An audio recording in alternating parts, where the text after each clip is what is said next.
is right. Chasing stars and holding you. I can't see the end, but we'll see it through.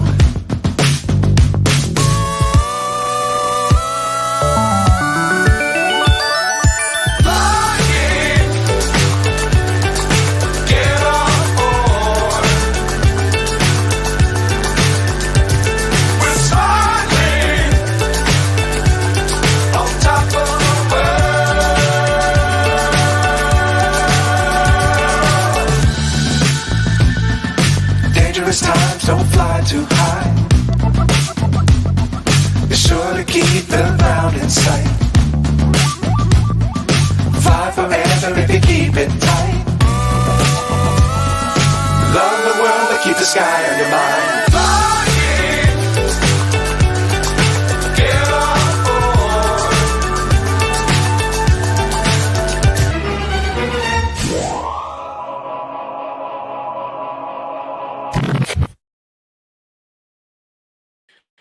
What is going on, everybody? It is great to have you with me. Welcome to the Purple and Gold pregame show. I am your host, Justin in Rochester, with Purple and Gold for days. The 0-2 Bowl. We never thought we'd be here. Cue the Spider-Man meme of the Vikings and the Chargers pointing fingers at each other. Both 0-2, both finding ways to miraculously lose games over the course of their history. But it is great to have you with me. We got to get this W today, ladies and gentlemen. There are no two ways around it. Let's get some shout outs in the building here real quick. We got Grandpa Dave in the building. What's up, love? Good to see you there as well. So that kid is in the building. What is going on? Thank you so kindly for joining me. We got Northfius in the building. What's going on, my brother Northfius? Thank you kindly, as always, for joining me. Yeah, I'll say this, Dave. Limited choices that didn't get me copyrighted. So first and foremost, though, before we get started on the rest of the show here today, I got to give a shout out of all shout outs here before I get to the rest of my shout outs, because in the description below, ladies and gentlemen, you are going to see a really nice gentleman who helped me out this morning. Shout out to Alex Matthew, aka Golf Legend, for letting me use that video that he created a few days ago. Follow him on Twitter. That's at Alex, ALEXXZ4NDER, and subscribe to his YouTube channel at Northern Entertainment. Give that guy a follow. Give that guy a sub. Thank you so kindly for allowing me to use your content. I very do much appreciate it. Shout out Jim NFL in the building. What's going on, Jim? Great to see you as well. Before we get started on the game, you all know how this starts. We got to say thank you to a lot of people that made today possible in one way or another. As a dear friend of mine once said, no job is too small. Need to thank all of the active and veteran members of our armed forces who made sacrifices throughout and continue to make sacrifices throughout their life in order for us to have the freedoms that we so richly enjoy. To the brave men and women who are police officers, firefighters, and EMS, who in times of tragedy are constantly the ones running towards the danger while the rest of us are trying to get away from it. And also to the doctors, nurses, frontline workers, surgeons, home health care providers, all of y'all that take care of us when we have medical needs and we are unable to take care of ourselves. These group of men and women at times work thankless jobs, and we do not as a society say thank you enough. So every time I'll get on this microphone when I'm solo, I am going to give a shout out to those people. Thank you kindly, as always, to all of the brave men and women who put their lives on the line every day in one way or another. Shout out Sarah in the building. What's going on? I just woke up in time for the game. Hey, if you waking up right now, I actually envy you, because I had to be up to get this thing prepared. So at the end of the day, Sarah, thank you so kindly for joining us. Sarah, you better get on the mic tonight on Rapping for Dave's on the post-game show, one way or another, victory or defeat, because you tried to get on last night, didn't quite work, but that is all right. Shout out my guy T-Bass in the building. I just got up to. I worked last night, and I still have an excuse. You know what, T-Bass? I appreciate you getting on here. And everybody, after you get done watching me over here on Purple and Gold pregame show, go check out One Bar in Lubbock. Go check out SK and nephew JJ, who had a pregame show on Purple and SKOL Media. Shout out, as always, to In the Zone podcast. What's going on, Zoe? It was a blast sharing the mic with you guys last night. We had like 6, 7, 8 people in the building all on the mic at once. And one of those gentlemen is SKOL TYA, who already putting the prediction right out there for me. Shout out SKOL TYA. What's up, Curtis? He says 41-27. Boy, I would take that. The Vikings need to put up points today. We need to stop dinking and dunking around and be content being close. But we will get into that as we go on throughout the show. Two-Tone Tony in the building. What's going on? Let's get this W. Don't beat ourselves. You are correct. You are correct. What's up, Ryan? Let's take the charge out of Los Angeles. You darn right. Let's make this a blackout. Let's take the Chargers out of the Chargers. Throw some water on them. Let them execute themselves. I'm just playing. But yeah, T-Bass, just for the record, he is on with Yogi on Purple Rain 247 for now. And I'll just leave it at that. So what we going to talk about here today? Well, let's just get right off with the inactives list here, because at the end of the day, that is fresh off the hot off the presses, as they say. Marcus Davenport, he's not playing. We already knew that. I'm pretty much over this guy at this point. The guy's played 4 snaps. Dude got a $13.5 million contract. $13.5 million. It's just utterly ridiculous. And I get it. Stuff happens. But honestly, you cannot be serious. At this point, after today, he will have collected $2.38 million for playing 4 snaps for us. I'm done with this dude.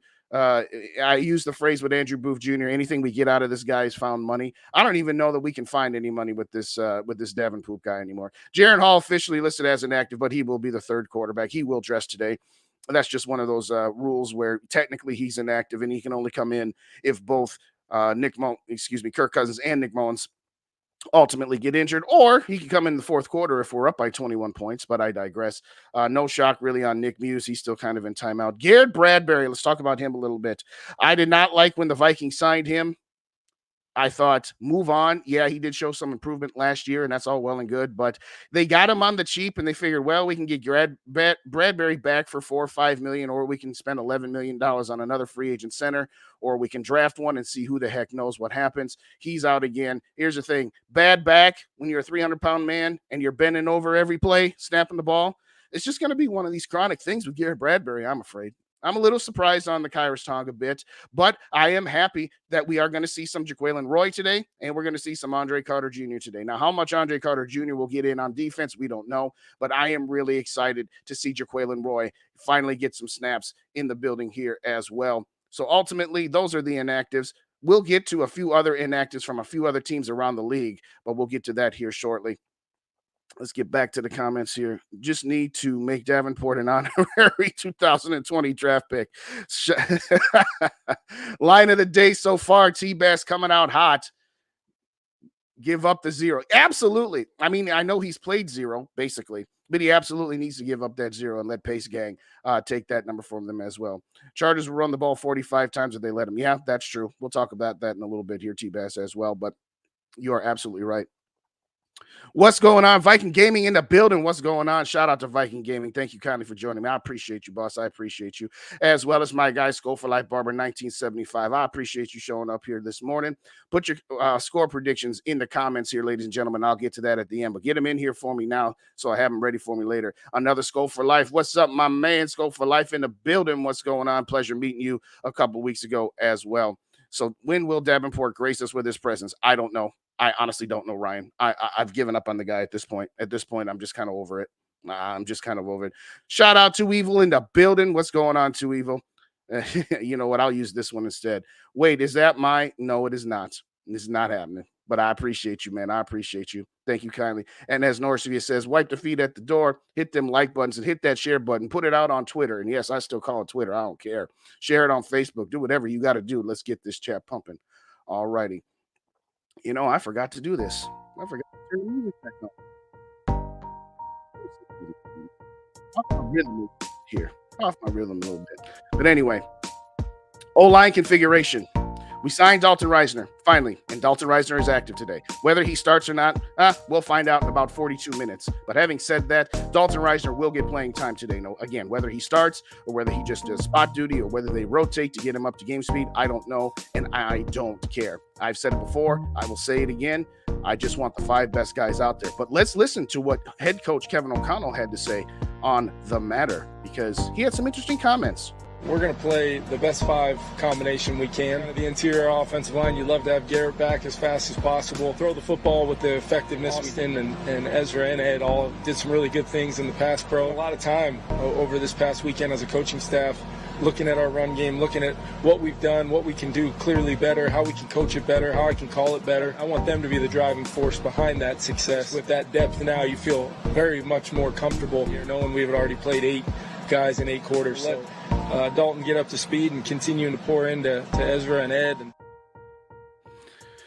So he kind of echoed what I said. Let's get the 5 best guys out there. And I don't care what the configuration is. Yes, you don't want to be playing too much musical chairs with your offensive line. But Christian Darrisaw is going to start at left tackle. Brian O'Neill's going to start at right tackle. We all know that. And as long as they stay healthy, they will be mainstays at the tackle position. But as far as the interior goes, we know Austin Slotman's going to start today. Hopefully he gets through the game without being injured. Because I don't know who our backup center is going to be. Dalton Reisner?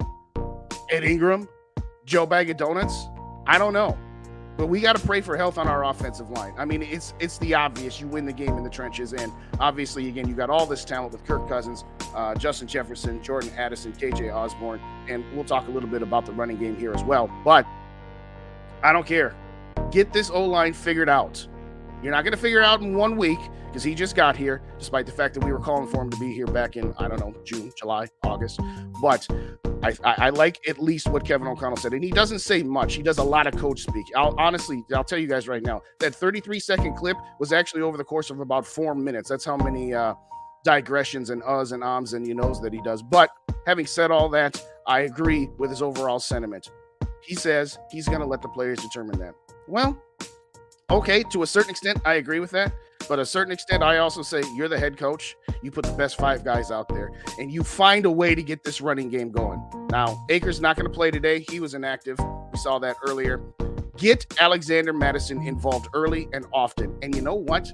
If it doesn't work, stick with it. Alexander Mattison cannot be successful if you only give him 11 carries and 8 carries. He is the type of running back that needs to be worked into a lather, needs to be getting into rhythm. He's the kind of running back that you stick with him, and hopefully by the 4th quarter when the other defense is tired, he actually just runs over people. You can't just give him 11 carries and expect him to be successful. T-Bass had a great point. I just missed it a minute ago. When is the last time this team ran a draw play? Here's an idea. Run some draws, run some toss sweeps. Heck, get Jordan Addison a couple of carries on some jet sweeps. Do something to misdirect this Chargers defense, because at the end of the day, the Chargers are dead last defensively in total defense. They are dead last in passing defense. So the obvious is, well, just go bombs away on the guy. Yeah, that's true. But to a certain extent, you need to be balanced. No offense in the history of mankind ever succeeded if they're a one-trick pony. Yeah, you'll succeed for a quarter or two. You'll succeed for a game or two. But if you want to be a team that isn't just some cute little club that puts up yards and puts up points and is constantly in one-score games, you need to have a balance on offense, and you need to stick with the running game. Kevin O'Connell, I've been on him for the first 2 weeks of the season about his play calling, about not having this team prepared. I'm sorry, but today you have got to stick with the run game. Yeah, you got Bosa, who's a little nicked up, and yeah, you've got the bones of Khalil Mack, but he's not the Khalil Mack of 5 years ago. You should be able to run the ball, and you should be able to pass the ball up and down the field on these guys. There is no excuse for not scoring 35 points, and it all starts up front, your offensive line. Let me get some shout-outs here in the building. Viking Jerome in the building. What's going on? Thank you kindly, Vikings Jerome. I appreciate you. SKOL, Joker Nation is in the building. SKOL from Joker Nation, thank you so kindly, as always. I appreciate you, my brother. I appreciate all y'all support. I honestly do. We got a lot of highs and hellos, so I'll skip through those. How about No? What's going on, my guy? Shout out How About No in the building. What's going on? I appreciate you. Also, stop running it up the middle. Yes, that gets back to what I was saying. Do some toss sweeps. Do some off-tackle runs. Stop running up the middle and then being surprised that you only got 1 yard. And by the way, when you get 7 yards on first down, don't call 2 consecutive pass plays where you've got 15, 20-yard long developing running wide receivers. That's it. It shouldn't be this difficult. It really shouldn't. You have too much talent for the offense to be as inconsistent as it is.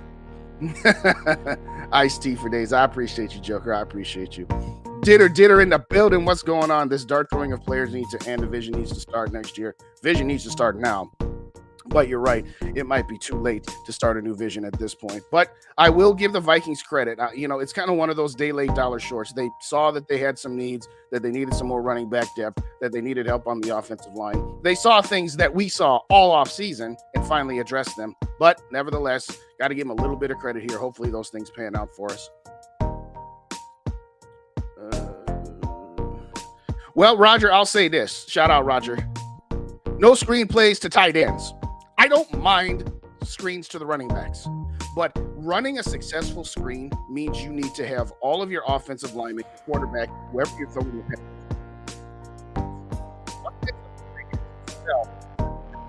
are winning the rep without it completely being obvious that they're winning the rep. And the thing of it is, the screen pass used to be such a tremendous weapon back in the 80s and 90s, but everybody recognizes them now. So you have to sell it. If you can't sell a screen pass, it's not going to be successful no matter who you're throwing to. Don't give Kirk any check down targets because he'll take them. No, I totally agree. I'm not going to say anything bad about Kirk because he's done everything he can, but I agree. Don't give him those options. Give him some quick hitters, 7-yard, quick yards, quick comebacks, quick cut-ins, slant patterns. When was the last time we ran a few consecutive slant patterns in this offense, by the way? Fake them all out, run an RP. Kirk Cousins is not the quarterback you can run a run-pass option with, though. I'm sorry. Ain't nobody buying no run-pass option from Kirk Cousins, my brother. I like the sentiment. I like the idea. But at the same time, it don't work if the other team is certainly not buying into it.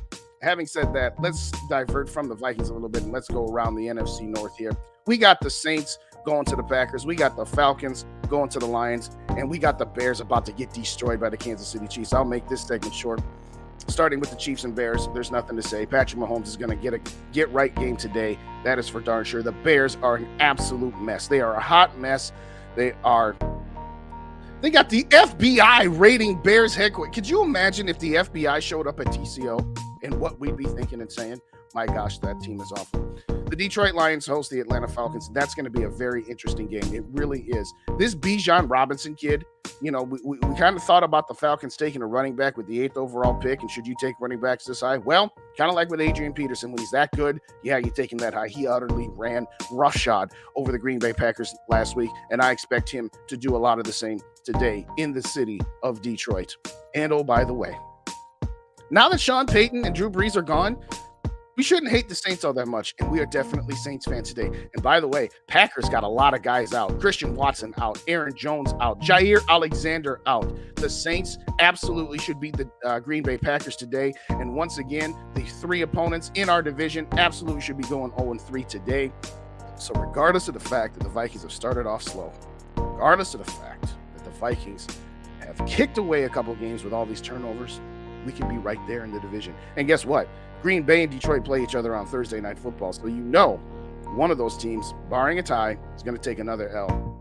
It would be great for both of those teams, for all 3 of those teams, really. But Detroit and Chicago specifically, because that means one of them is going to be on a 3-game losing streak after Thursday. Let's get back to the comments. Shout out Vaughn in the building. What's going on, Vaughn? Good to see you. Appreciate you coming on by.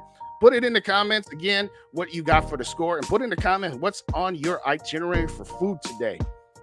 I got me some spicy chicken wings going in the air fryer as soon as I get off the horn with you guys here, and a few Coors Lights and a bevy of other snacks going on. Let's hope the only embarrassing moment in Minnesota football had. Don't get me started on that, Ryan.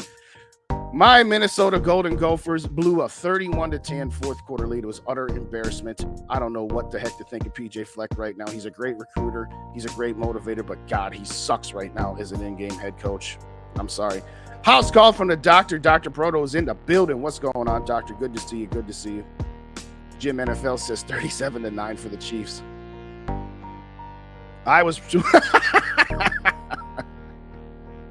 That's all. I love you, T-Bass. Yeah. I'm just going to leave that one right there. And yes, you did scare the heck out of me when you told me you were in charge of nuclear missiles at one point, but I digress.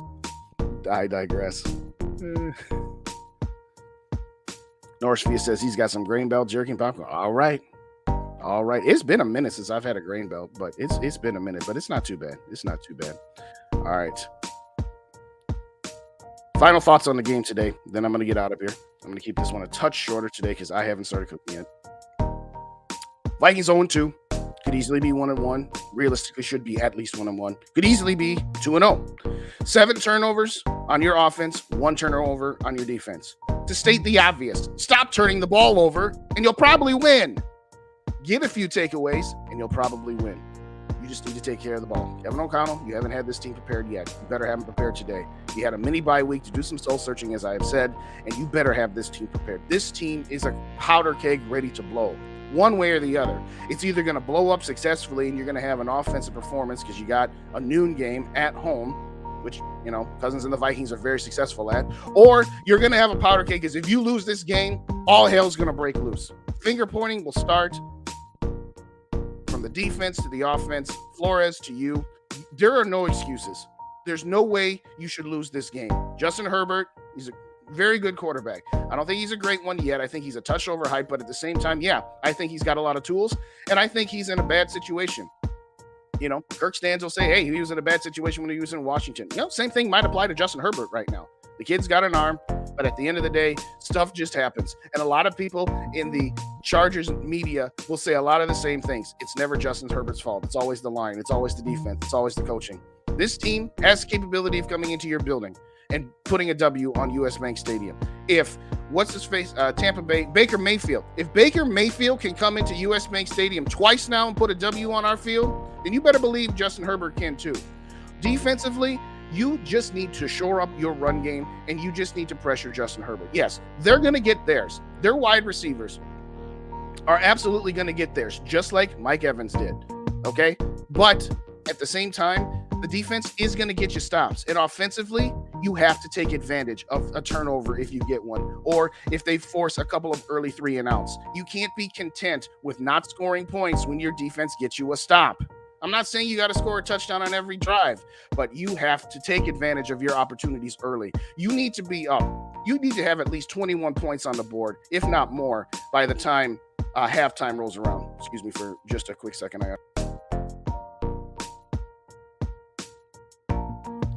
My bad, y'all. Sorry about that. Get some coffee. Here we go. You need to take advantage of your opportunities. You can't just be playing to keep it close. You know, during the Zimmer era, when we say, hey, let's just keep it close and give ourselves a chance to win because we're a defensive team, that should be out the window. You have too much firepower on offense to keep this game close. Justin Jefferson, he'll get at least 150. He'll get in the end zone at least once. And my bold prediction, Josh Oliver will get a touchdown this afternoon. Put your final scores in there. I'm going to start reading them. Let's get it on. But quick recap. If you don't already subscribe to Purple and Gold for Days, hit that subscribe button. I'm just a few away from 800. Get me over 800 by the end of the day. If you could, please, if you're watching this and you don't subscribe, hit that subscribe button and wipe your feet at the door. Hit that like button. If you didn't hit it on the way in, hit it on the way out. And share this out, tweet it out. Let's get this pumped up around here. Let's get these last chats in here. I want to see KO do a whole letter with game time adjustments. Absolutely. As a matter of fact, I want to see the defense a lot better with game time adjustments. I agree. I'm going to give the defense a slight pass, not a total pass, T-Bass, but a slight pass. Because, again, they have in the first half of games given this Vikings offense opportunities that they did not take advantage of. But, yes, Brian Flores, I understand why you played to take away the pass last week in Philadelphia, but you should have made some adjustments at the end. And don't have DJ Wanham dropping into pass coverage. Just not going to work. It's just, come on. Ed Donaschel, nightmares. We don't need to see that anymore. But I do agree that Kevin O'Connell not only needs to have his team prepared, he needs to make better adjustments all throughout the game. Vikings game, I'm right there with you. Need to fix the turnout. Shout out Purple gang in the building. SKOL Mafia, what's going on, my brother? Glad you had a great vacation. Good to see you here as well. Yeah, again, roll the boat, Sky. You want to go first. Unbelievable. I didn't get a chance to actually watch that game because I don't get the Big Ten Network anymore, and I was on live last night with the boys, and I was watching on my phone. I was like, 31-10 in the fourth quarter, we got this, and all of a sudden I see a bunch of notifications saying Gophers lose in overtime. I'm like, are you outside of your dang minds? Thanks a lot. Helmets on, 30 minutes. Let's go. All right, so Joker says 40-24. I like that. Definitely like that. How about No says I'm nervous? You know what? I'm nervous that I'm this confident. You're right. But it's one of those deals where they should be confident at this point. But you're right. Anytime we get confident is when we get punched in the face. Did that one already. Chargers 0 team in history to score 50 with 0 turnovers to BO2. Let's careful with our confidence. No, I totally agree, T-Bass. I totally agree. We shouldn't overlook this team, but if we're honestly and objectively analyzing this, just get out to an early lead and allow your defense to not get run all over. Because if you get out to a 2-touchdown lead against these guys, well, then they have to go away from the running game, and then you can pressure them all day long. And that's an opportunity that they have had in both games. You had the fumble on the punt return that would have set up the Vikings at Philadelphia 30. You had Alexander Madison fumbling the ball, unfortunately. You had Justin Jefferson stretching out for a touchdown. This offense has had opportunities and hasn't taken advantage of them for one reason or another. In week 1, they just straight didn't take advantage of them at all. So, yes, your defense comes out hot and then it fades. Because if they're on the field, they were on the field for 40-some minutes. They were on the field for 12 minutes in the first quarter against Tampa Bay. This defense cannot afford to be on the field that long. So your offense has to have long consuming drives that need to end in touchdowns. And more importantly, it needs to cut down on the turnovers and it needs to cut down on the 3 and outs. You know what? 3 and outs these days, they're not turnovers because you don't get the field position. But at the same time, they kind of are next of kin to turnovers. You cannot have more than 1 or 2 3 and outs in this game and expect to win. Shout out to Greg in the building. G-Mac72. What's going on, my brother? He's got us going 55-3. That'll be the day. You know what, G-Mac? If they win that big, you can come on our show later. You can literally come on our show later at 8 o'clock Central Time, rapping for days. Me and Rap will do a post-game show later. If they win by that much, you can come on the mic, be the first one out the gate. Same goes for Sarah. But the Vikings don't know how to punch. That's true. Their problem is that they're so soft on the interior of the offensive line, and they're rather soft on the defensive line as a whole outside of Danielle Hunter, that they just don't know how to punch. They just don't know how to punch. And just right here, they seem to play up to or down to their competition. No, shout out. How about no? Great point. Great point. Ryan's got us going 35-17. I'll take that as well. SKOL Mafia's got us going 28-17. There's no punching on KLT. Hugs and I love you only. Yeah, you're right, T-Bass. It's funny. We got rid of Mike Zimmer because he was too tough on us, and now we got KLC who's not tough enough. Can't we find a coach that's somewhere in the middle? Can't we find a coach somewhere in the middle? Sarah says, after seeing JJ hit that Tampa Bay guy, he's the only one I see that's not soft on this offense. Yes, you are correct. You are correct. You know what? I'm going to switch up the music. Let's go to this one. As we wrap this up here. SKOL got us going 34-27. I'll take that. Madison does run pretty violently. You're right. Madison needs some help. That one's a little higher on the volume side than the other one was. So we got to adjust that a little bit. Madison does run violently. The problem is that his offensive line is giving him no help whatsoever. 34. Oh, I got that one. Trash game. Yeah, probably. Yes, exactly. Dinner says, please, Kirk under center, passing out of play action and bootlegs. Fullback or 2 tight end sets exclusively. I don't know about that. Fullback and 2 tight end sets give him too many check down options. I want some down the field options. I want some quick hitting routes. I want to see the wide receivers be more involved in these games than the tight ends and the fullback. But having said that, yes, you do need to get Kirk on some design roles.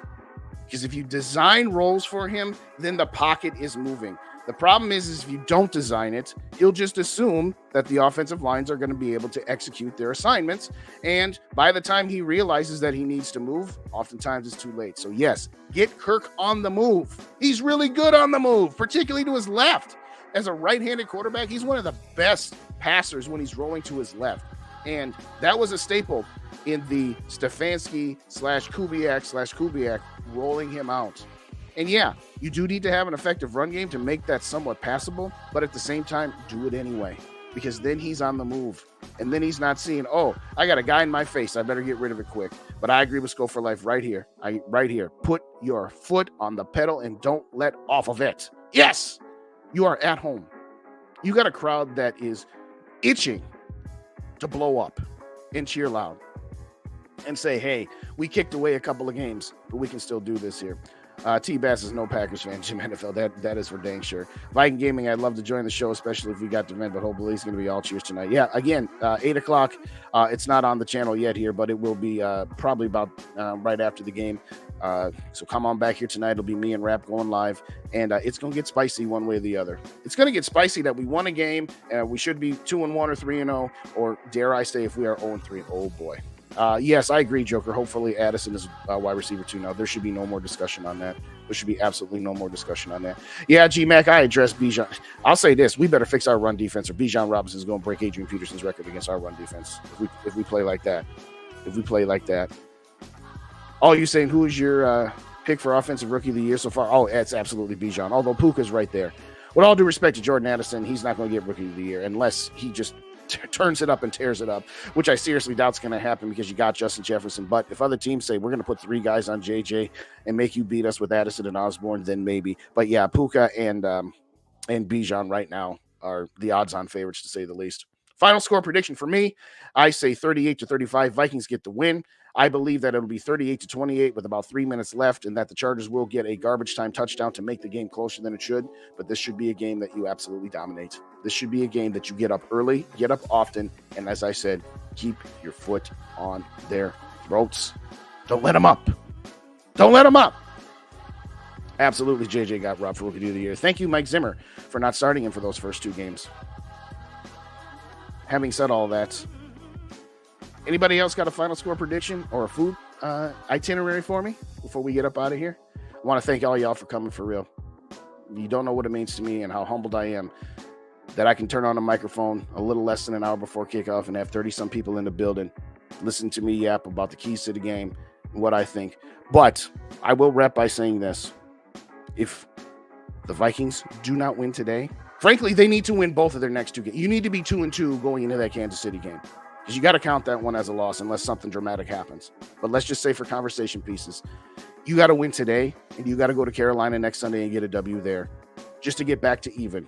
I originally said that the Vikings would go 10-7 and win this division, and I had them starting out 3-4 after the first 7 games with losses to Philly, Kansas City, San Francisco, and I had them losing to the Bears because I figured we're going to lose one of those 4 games that we should win.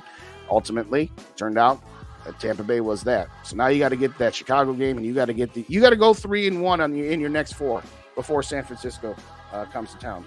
That's what you got to do.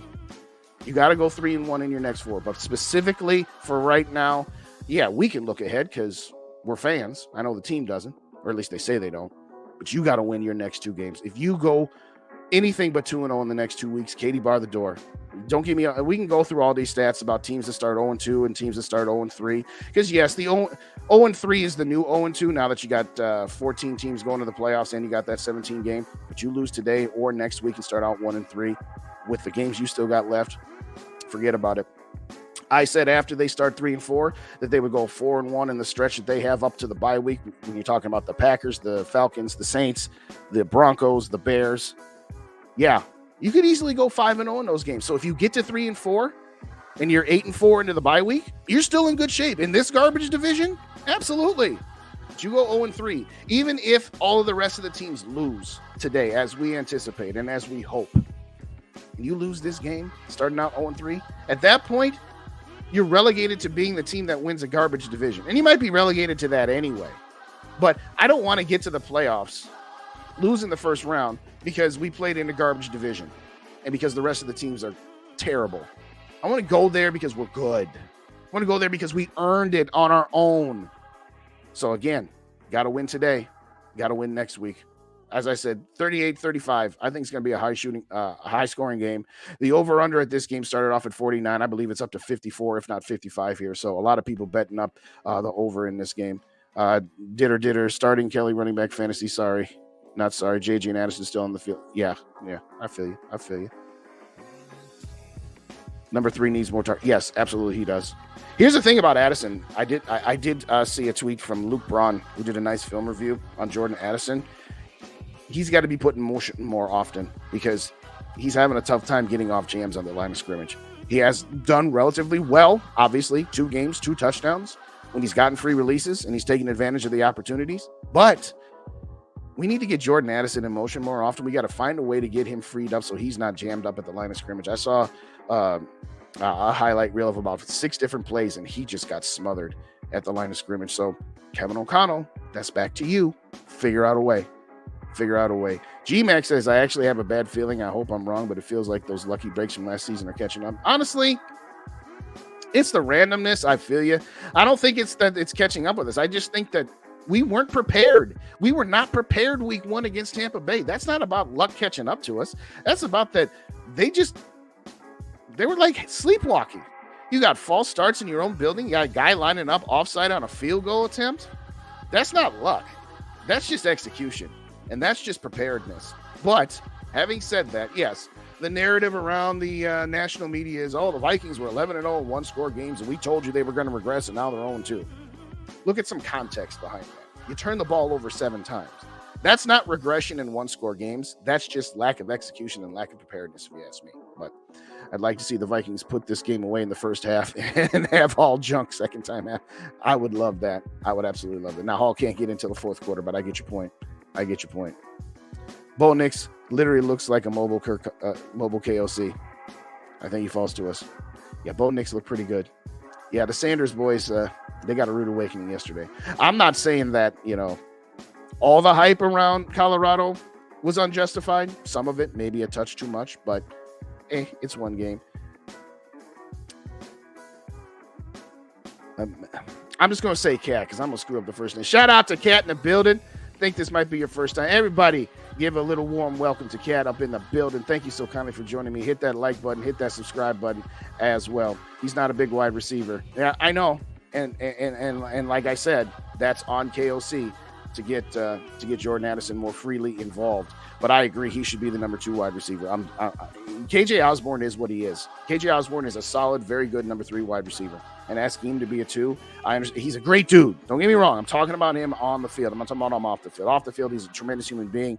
Ran into that burning car and saved that person's life. But at the same time, he drops too many passes and and he doesn't get separation all that often. And the only time he does is when other teams, in that Colts game, everybody want to talk about Dalvin Cook catching the screen pass at the end. KJ Osborne got us back into that game because they were throwing a lot of effort at Adam Thielen and JJ. So again, KJ Osborne, he's a solid number 3, but asking him to be a number 2 is not happening. It's just not. Scolded, shout out Scolded in the building. What's going on, Scolded? Good to see you here. I'm finna wrap this up here. I got some wings to cook, got some beer to crack open, and a lot of fun to be had here.